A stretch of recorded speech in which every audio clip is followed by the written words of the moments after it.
Good afternoon, bonjour, St.Lucia.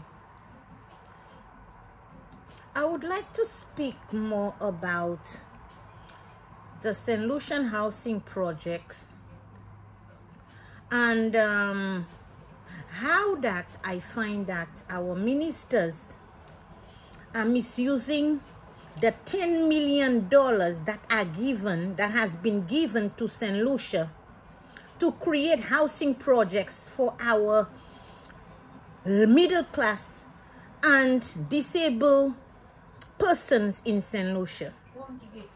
St. Lucian people, take a listen. I believe that our ministers are working against our Lucian people. They are not in your favor.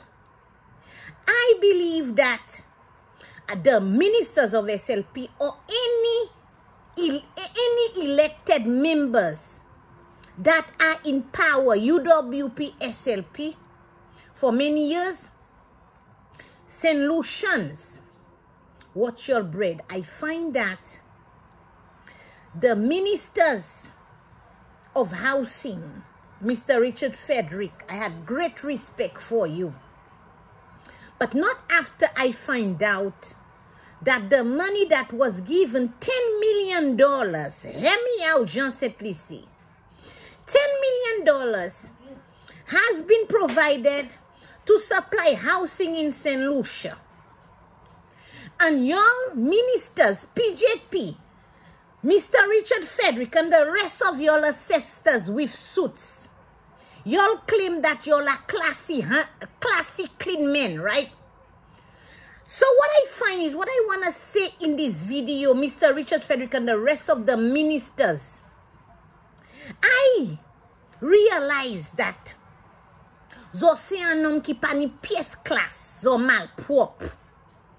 Zo se vie nèg qui ka traité malewe kon chien en St.Lucia. Zo also pa ni pièce respect pour femme en St.Lucia. Et puis, c'est quand c'est travail là na wè zo ka fait, especially Mr. Richard Frederick. The kind of housing project you trying to use $10 million to build, c'est travail moun ki malpropre, Mr. Richard Frederick. Okay? Give Jack his jacket. If you were given $10 million to provide housing for and supply St. Lucian with housing, how would you tell me as a minister, Mr. Richard Frederick, who te un homme qui ni class, you would build project that would be a long-term lasting housing for the person in need? C'est kay sala, c'est ti kay plywood sala.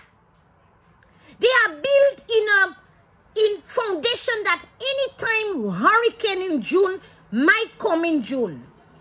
This galvanized 4 sheets of plywood, you building shack. These shacks are only for summer. You received $10 million, Mr. Richard Frederick, and the Prime Minister of St. Lucia. Y'all are all fools, malpropre. Si zote nom ek nom ki ni class ek zote nou respect pou kozo. Oh, I forgot. Because zok rovle servi tout l'argent yo ka provide dans cette Lucia. Et puis fait tout ti jamet si se vie lolo sal zo ade se jeep la zo ka drive la. Zo malpropre. PJP ou san homme qui malpropre ou san vieux nègre, vieux sac caca cochon. Ou malpropre ou voler, the list goes on. Mr. Richard Frederick, comment you sa di? How would you tell St. Lucian citizen, okay, you building housing projects on sheet of plywood with columns made of wood or little piece of block, galvanized? What about hurricane? These houses will not even stand a hurricane with wind. Sakai shashate. You cannot use a $10 million and say you building homes that is not going to even have enough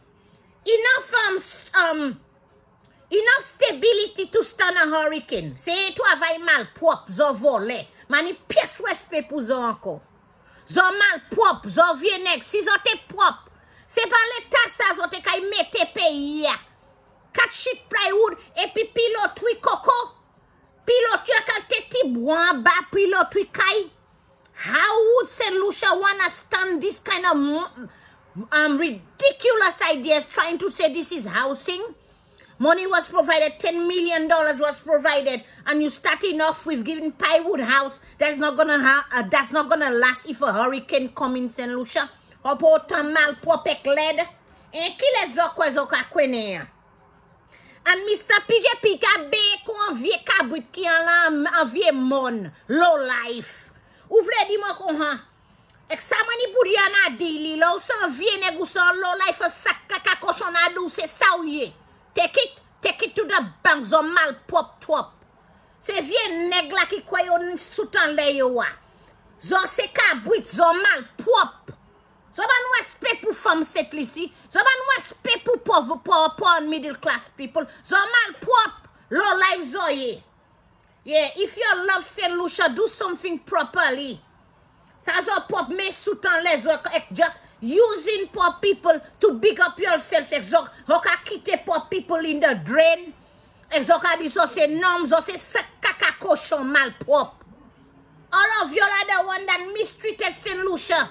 Ek den zo ka vidi Alan Chasney, te Alan Chasney, zo pil me pa Alan Chasney. And what y'all doing better? Panye. $10 million sala dia moun ki sa zo fe pi ki pop. Ek Mr. PJP, ale an lot pays. Pi to I pala about ki sa I vle fe bay pays. I ka pala about Wesley Cotton. Tout se nom la ki ha mo I ka vin lo menoy. Ou pas se san tout le nan chou parce ki ya. Quand te no mouye as a prime minister, me as a black woman will ever vote for PJP.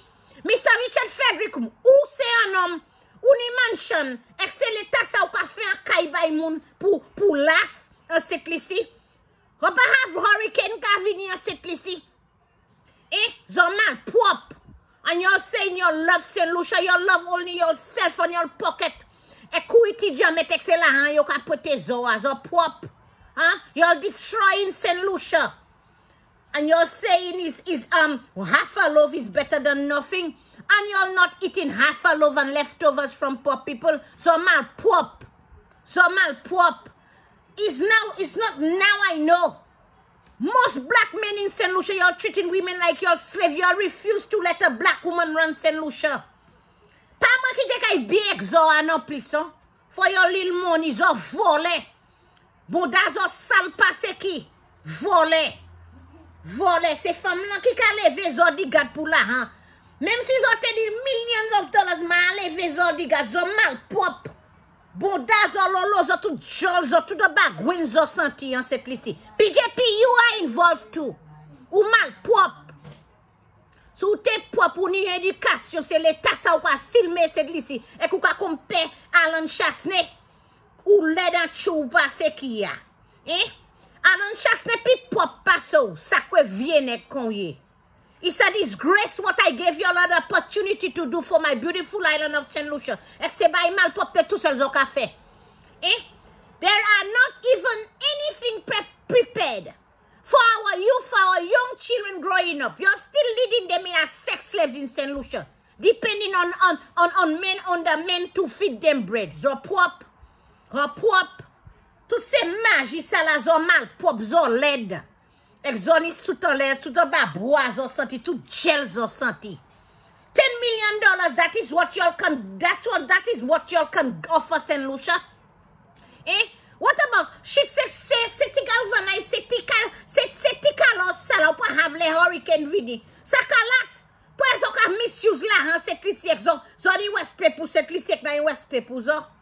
Mr. Richard Frederick, moi ho video sa kay jwen nou. Ou mal pop, même kon tout se ancestors zoa. Zo mal pop. Si zo te si zo te me set lisi ek zo te nisan nom ki ni class. La han sa yo pwete zo ek la fini se chie zo still ka twete black people and y'all saying black, y'all love your black people. You work. Look at the way you upgrade yourself. Now you using black people, poor people to big up yourself more. Et kou ka vie me yon kalosh cochon. Cochon ba même vle westan se ba isa la. Eh? Those of you who have your slavery mentality has already poisoned your mind. It has not poisoned my mind. J'ai mauvais. C'est un travail malpropre. Na y vote by Prime Minister SLP et Kavin Meyman Kalosh et Kalan $10,000. Ça va faire $10,000. Kage shit plywood et mette coq bois en bas as pilote oui. Et kok avin di zo ka run set lisi. Ho san ho zo malpropre. Ho malpropre vie nèg zoye. Years and years, you're trying to treat women like slaves, black women like slaves under y'all. Give black women, strong black women like me a chance to run. Ek na mette zo assise.